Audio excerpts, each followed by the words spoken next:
Today's May 1st. Today's the day that we're going to fire harden that Hop Hornbeam with the humps that I steamed yesterday.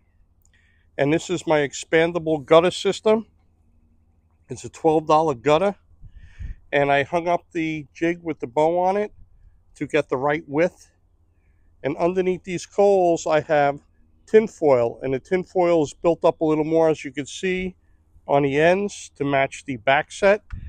And here, right here where the riser goes, there's a thin layer of coals. We don't want to scorch the riser. And the other thing is, once I lay this tin foil out, I crumble up some tin foil, and as I cook the wood, and I can push the coals down into that crumbled tin foil if it's too hot. So time isn't important.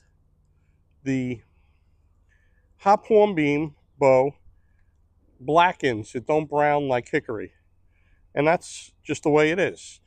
And even though time, I say time really isn't important, it's more about the color and the temperature. I usually cook these for 2 hours. Okay, it's a 2-hour cook. So we're going to let these coals catch. We're going to put the jig on. You'll see the jig with the clamps, and we'll talk a little more as it gets going.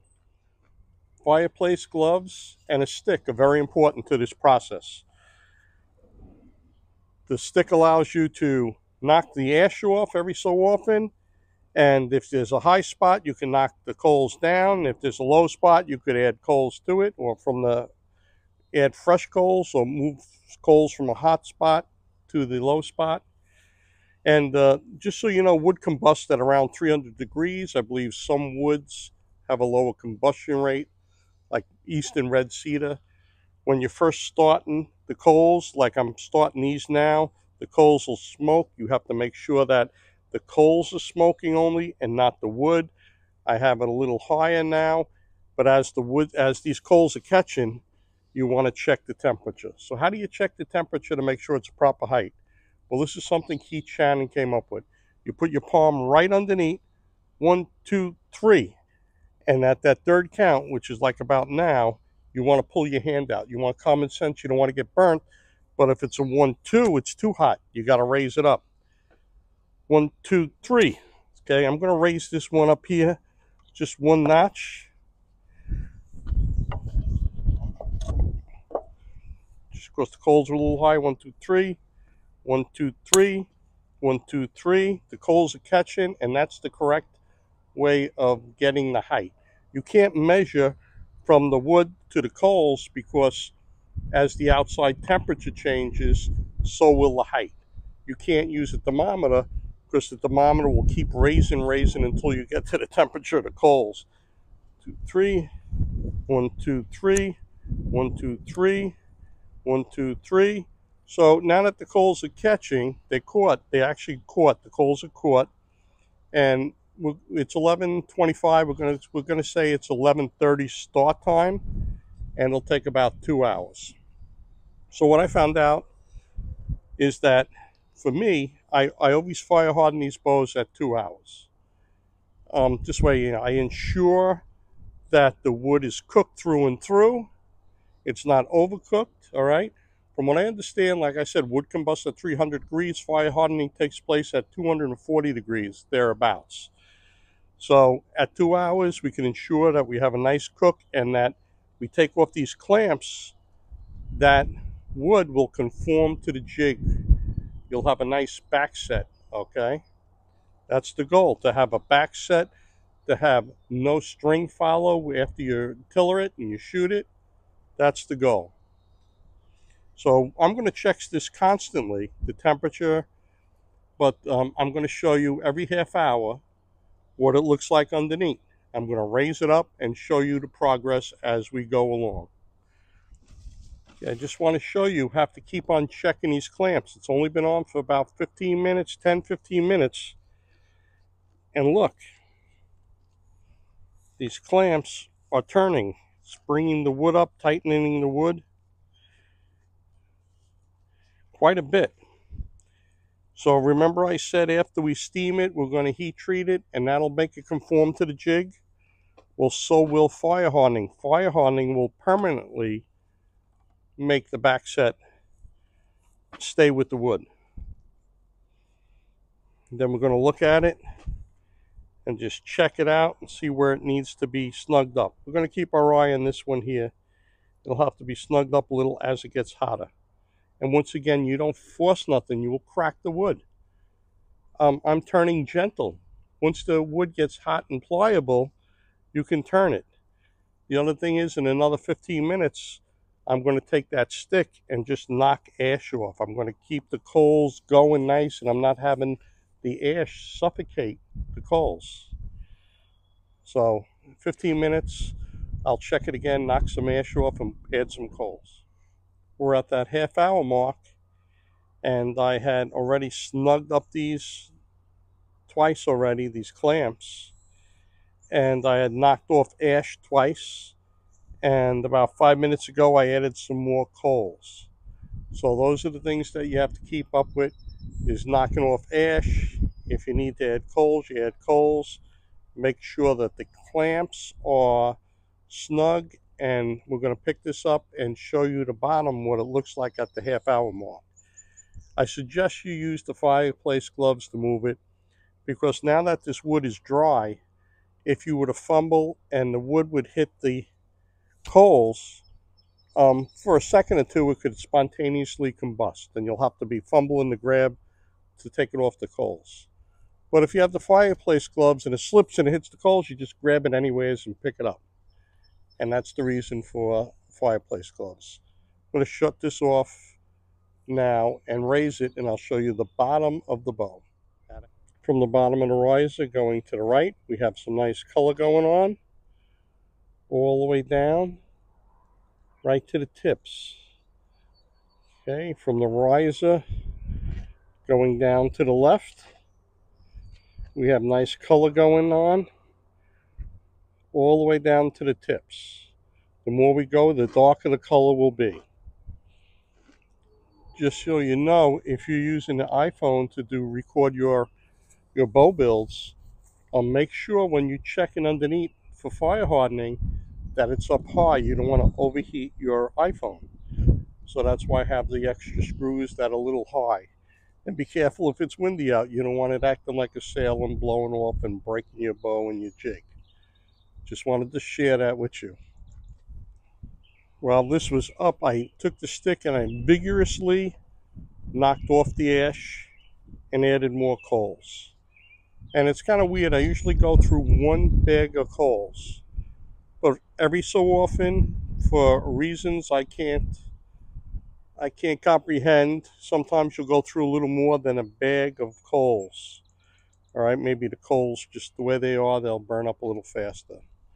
So today I have a half bag in the garage. I'm going to have to bring out the other half bag for, I guarantee I'll need the next half bag for the second hour.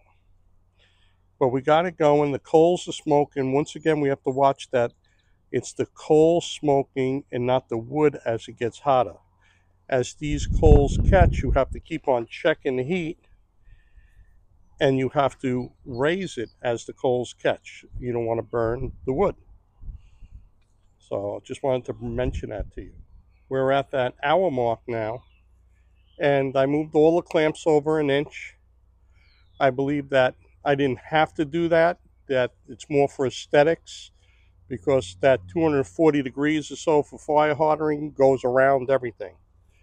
But I moved them over an inch. This way the spots, there'll be white spots underneath, and they'll get a chance to get color. And at this point in time too, while it's up, I'm going to vigorously knock the ash again, and I'm going to add more coals. I brought that other quarter bag of coals out because I know I'm going to need them. And let's show you now what it looks like at an hour mark. From the riser going down to the right, we get a lot more color. It's darker. You can see the white spots where the clamps were. See the color we got going right down to the end? Here we are, we're going into the riser. From the riser, we got color in the fade outs going down to the ends. We're always checking the clamps, make sure they're secure, especially since we moved them an inch. See them turning?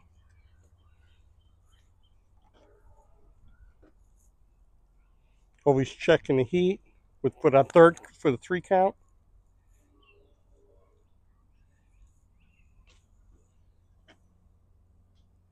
And we'll show you at the 1.5 hour mark.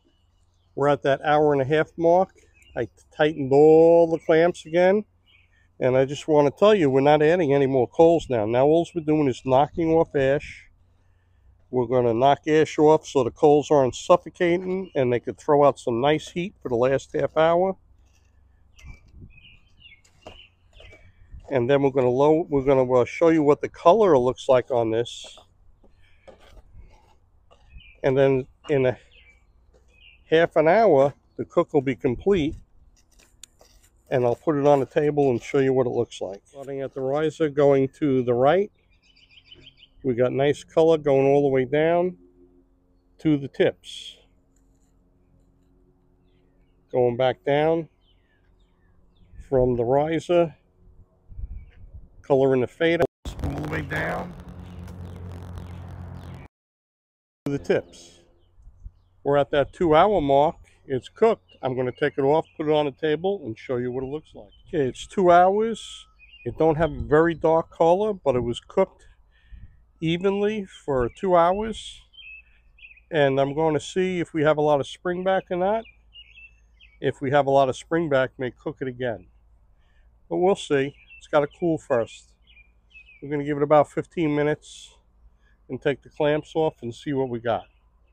While we're waiting for that to cool off, I just want to show you, this again is my yellow birch, my wider limb yellow birch bow that I shot in the video, and it shoots really nice. And today, while I was letting that hop hornbeam cook, I used 320 sandpaper to smooth it out nice. Okay, so it's nice and smooth. And what I decided to try, I'm going to get a blank piece of wood. I ordered this orange leather dye. I'm going to add brown. I want to see if I can make like a brownish orange, like a burnt orange stain to go on this and see how it looks. But I'm not going to just put it on here. I'm going to get a scrap piece of wood and try it out. And hopefully in one of the future videos, if it comes out nice, you'll see me shooting it maybe through a chronograph. I'm very happy with the way this turned out. It conformed to the jig. The fire hardening absolutely went through the wood.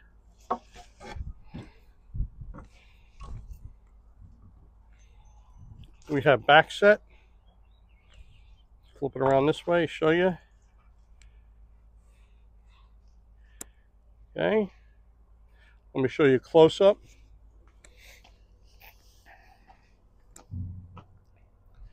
I would have preferred a little more color,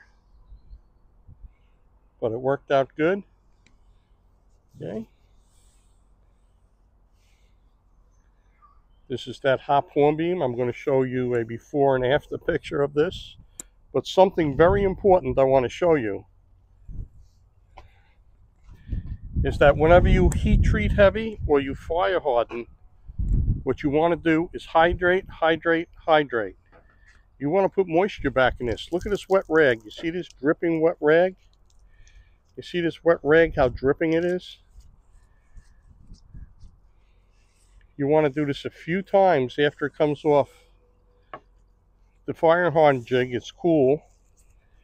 You want to put moisture back in. It's only going to allow, since it's fire hardened, a certain amount of moisture in.